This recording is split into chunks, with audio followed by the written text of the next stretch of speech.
Hunter Biden's attorneys will meet with DOJ officials this week after revelations from a whistleblower that the investigation into his business dealings is being mishandled. Prosecutors are considering charging Hunter with 2 misdemeanor counts for failure to file taxes, a felony count of tax evasion, and a felony count related to a gun purchase. Former FBI Special Agent Nicole Parker joins us now. Nicole, great to have you back on the program. Look, this DOJ still under the auspices of one Merrick Garland, who's under the auspices of one Joe Biden. So how can we be assured that the preferential treatment that this whistleblower complained of won't continue in this meeting between Hunter's lawyers and the DOJ? That's a very important point to make. I think all eyes are on this case and this investigation right now. You know, in America, we're hearing that no one is above the law.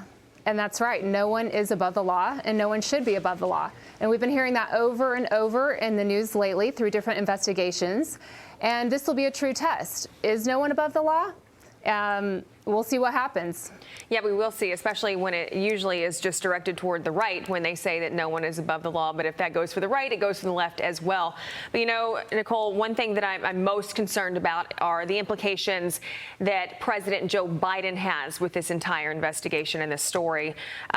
James Comer says several Biden family members could have benefited from Hunter's dealings. Listen to this. When we hear about the Biden family lawyers are meeting with the DOJ to talk about a potential indictment of Hunter Biden, it would be impossible for the Department of Justice to just cherry pick Hunter Biden for an indictment and not do anything to the 8 other Biden family members, because they were essentially doing the same thing and receiving the same types of payments from our adversaries around the world that Hunter Biden was doing. Gosh, Nicole, he makes such a great point. What do you think? Do you agree with him? You know, everyone should be treated the same. If one person's committing a crime, fine. But if an entire family is committing crimes, that needs to be looked into equally as well. I think there's an important point on this case. You know, based on the reporting, there is a whistleblower from the IRS that has come forward and wants to speak to Congress. From what I understand, this is a supervisory special agent with the IRS. That would mean that they are the supervisor overseeing the case. Likely the investigator is turning all of their paperwork into this supervisor. They're seeing everything that's coming through. And it takes a lot of courage to come forward as a whistleblower. There is no real benefit to having a potential target on your back for speaking up. And when someone does that, they have a very strong moral compass that they have to do the right thing. When we are sworn law enforcement officers, we are taking an oath to uphold the Constitution, to operate with the highest level of integrity. And I have to commend this whistleblower from the IRS that he has the courage to come forward. I mean, this is a very sensitive case, but when you see something, you have to say something. And if he's not able to sleep at night because he doesn't feel like it's being handled appropriately, then he's doing the right thing by coming forward, and we need to see what he has to say. Agreed. It's very important. And this whistleblower went to Congress, but that leads to my confusion on all of this, because Comer is obviously uncovering a lot of evidence through his investigations. We now have the whistleblower. But if you listen to my introduction, these are involving tax charges. Presumably, the DOJ has been investigating tax charges for years now. Did they not go to the IRS once? In other words, how has the evidence that Comer is uncovering, how is that not found by the DOJ in the course of this investigation on tax charges for years now?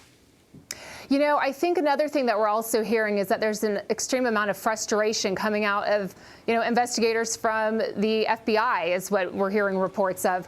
It's not that it hasn't been uncovered. It's that the FBI and other law enforcement agencies conduct the investigations. They gather the evidence, and then the evidence is presented to the United States Attorney's Office. It's up to them to make the prosecutorial decision.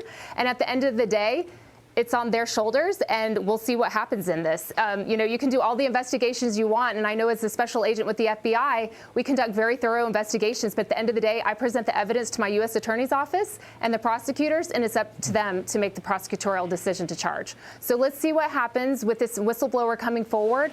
Very interesting timing. DOJ is going to be meeting with, I understand, his, Hunter Biden's attorneys, and we'll see what happens and see if charges do come forward soon. You said it was interesting timing with this whistleblower coming forward. Why do you say that? What about the timing? I just think that, we're coming up on an election. It's a very People are watching what's happening on all sides of the spectrum.